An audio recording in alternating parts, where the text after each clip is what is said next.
di momen lebaran pertama kali ya nggak ada suara seperti apa?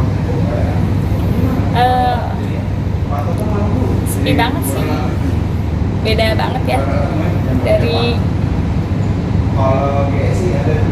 dari tahun-tahun sebelumnya.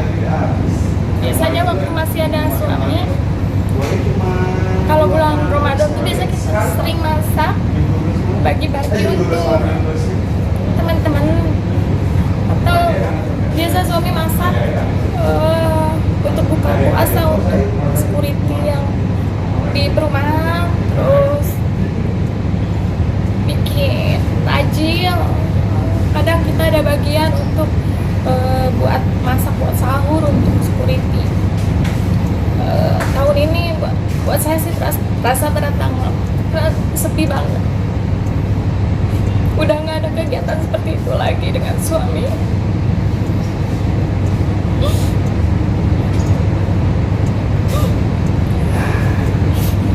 Sekarang saya hanya berkumpul dengan anak-anak saja di rumah dan orang tua saya. Sampai sekarang masih merasa apa ya, hati itu masih merasa hampa dan sakit gitu. Masih belum bisa lupa sebenarnya. Dan saya pun sekarang tinggal dengan orang tua karena saya merasa nggak sanggup untuk tinggal di rumah yang dulu kita tempatin dengan suami karena terlalu banyak kenangan. Jadi saya lebih memilih tinggal di orang tua di rumah sampai benar-benar saya bisa lupa sedikit gitu. Tradisi lebaran yang biasa dilakukan bersama mungkin seperti apa aja sih Kak Baby? Biasanya sih sholat Id pagi-pagi bareng gitu, terus sampai ke rumah biasa silaturahmi dulu dengan tetangga-tetangga yang dekat rumah, sebelah rumah. Setelah itu baru ke rumah orang tua kita bareng-bareng.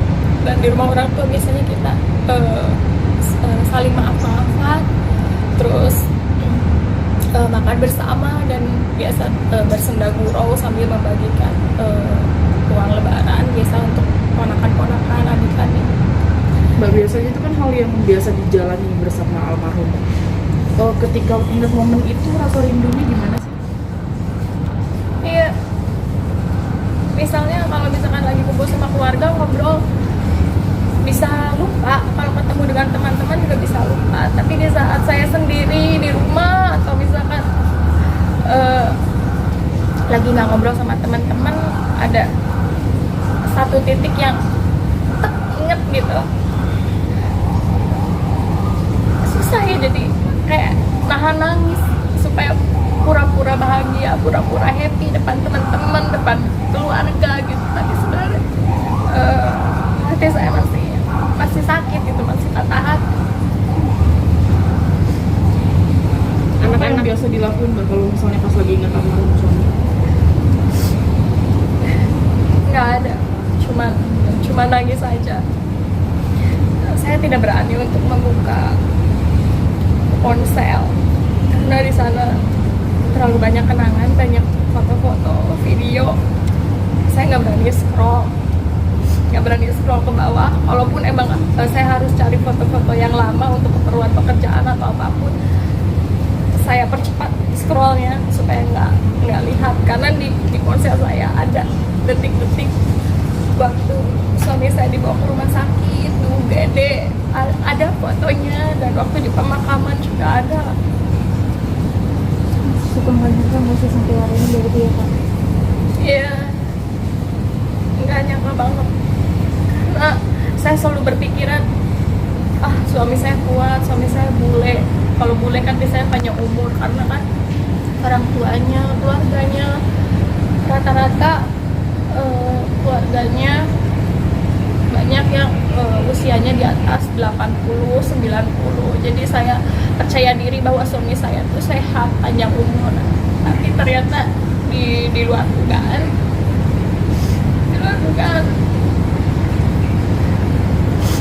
usianya tidak sampai 60. Tapi anak-anak sendiri menanyakan ayahnya? Anak-anak sampai saat ini belum Jadi sedih aja sih nanti begitu mereka dewasa besar. Saya bingung menjelaskannya gimana, dan sedihnya nggak ada sosok ayah ya. Pasti bingung, pasti mungkin lihat keluarga yang lain lengkap, ada papanya, ada dedinya, tapi di keluarga kita sendiri nggak ada. Jadi sebisa mungkin sekarang saya berperan dua, menjadi ayah sekaligus ibu.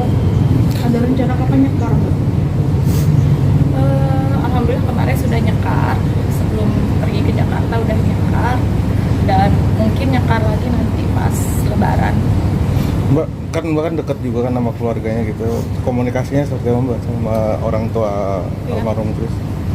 Biasanya komunikasi seminggu sekali, video call dengan keluarganya yang di Austria, dengan opa, bapaknya almarhum, terus dengan adik-adiknya ada 2, juga dengan keponakannya.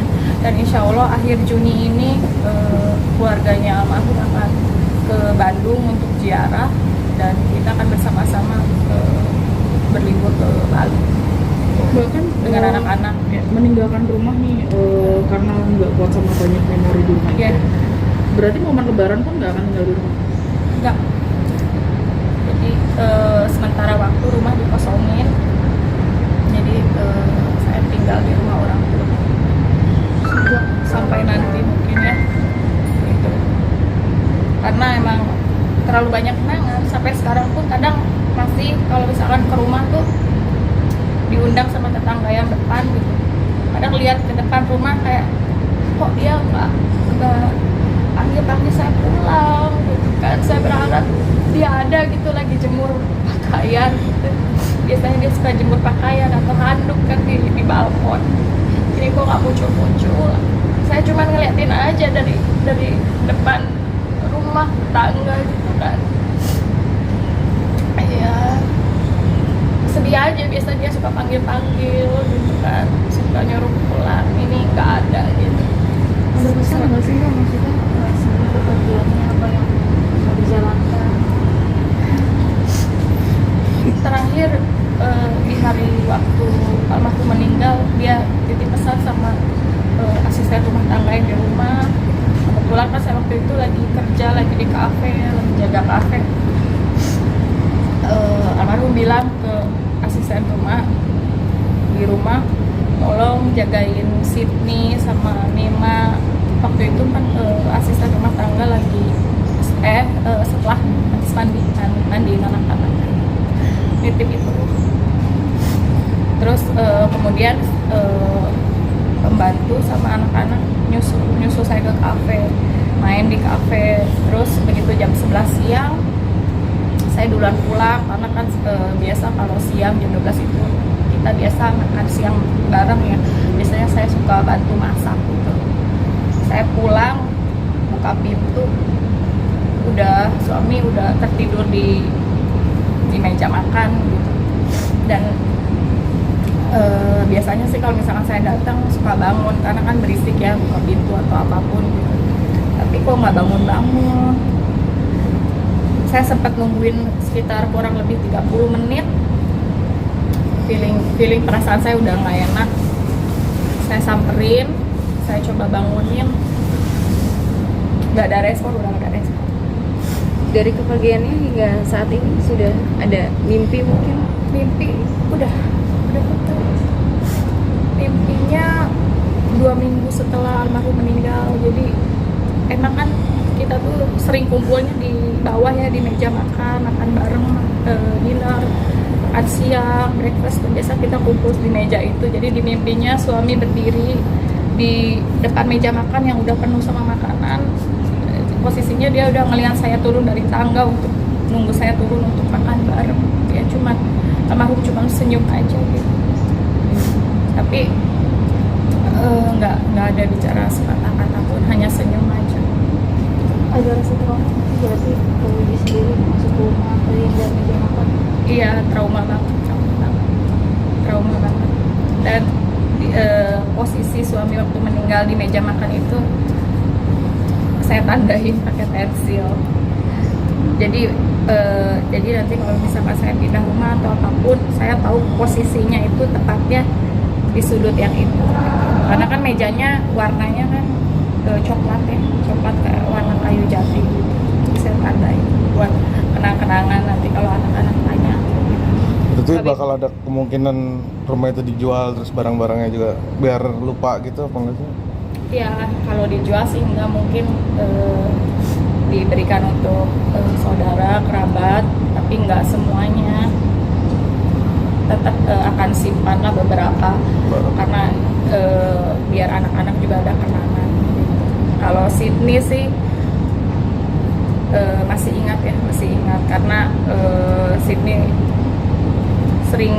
dulu sering main sama bapaknya, sering diajak motor-motoran, naik kuda kemana, ke kafe gitu kan. Jadi sampai sekarang Sydney nanya sih enggak ya, cuman kalau misalkan ada saudara yang nanya, Sid, Dedi di mana? Dedi tidur, Dedi sakit kayak gitu.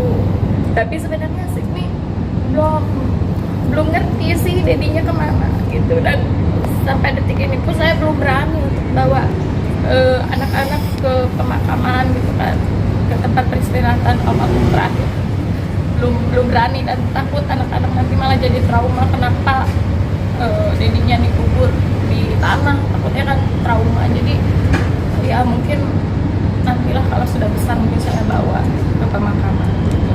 Sekarang kan kalau anak-anak paling menjelaskannya lebih simpel aja, Dedi ada di atas gitu. Biasanya lebaran itu makanan favorit almarhum apa sih? Suami kebetulan suka banget makanan di Indonesia ya, karena kan emang udah lama di sini, udah kurang lebih sekitar 30 tahun. Dia suka banget opor ayam, soto daging, sop buntut. Tapi kalau pas lebaran dia suka banget makan opor ayam sama ketupat, sama apa sih, ati ayam. Dia suka banget. Makan lembut itu juga nggak nasi? Ya pasti. Tapi jujur sih sampai sekarang saya kalau lihat ati ayam suka trauma. Karena favoritnya ya. Iya, dan pertama kali sakit berat parah itu awalnya karena makan ati ayam sama sop pakai telur puyuh dan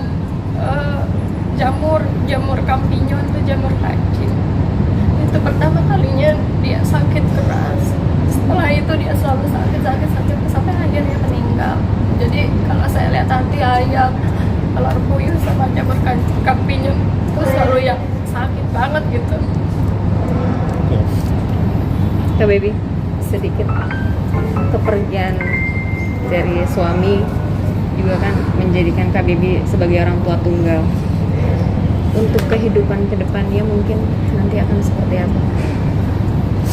Ya, Baby minta doanya aja supaya saya kuat untuk mendidik anak-anak, supaya menjadi anak-anak yang soleh dan soleha, supaya bisa mendoakan Dedinya. Terus doain saya supaya saya selalu sehat, diberi kekuatan, supaya bisa selalu mendampingi anak-anak sampai mereka dewasa nanti. Sempat ada hujatan juga dari netizen. Ya, ada lah beberapa.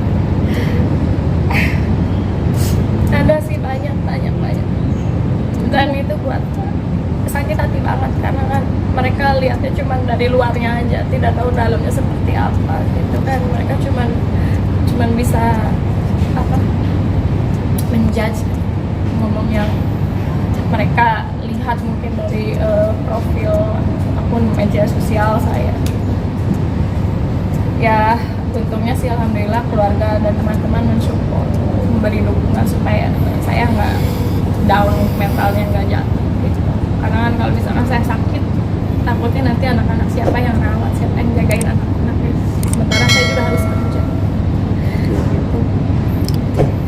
Oke, siap. Terima Oke, kasih. makasih.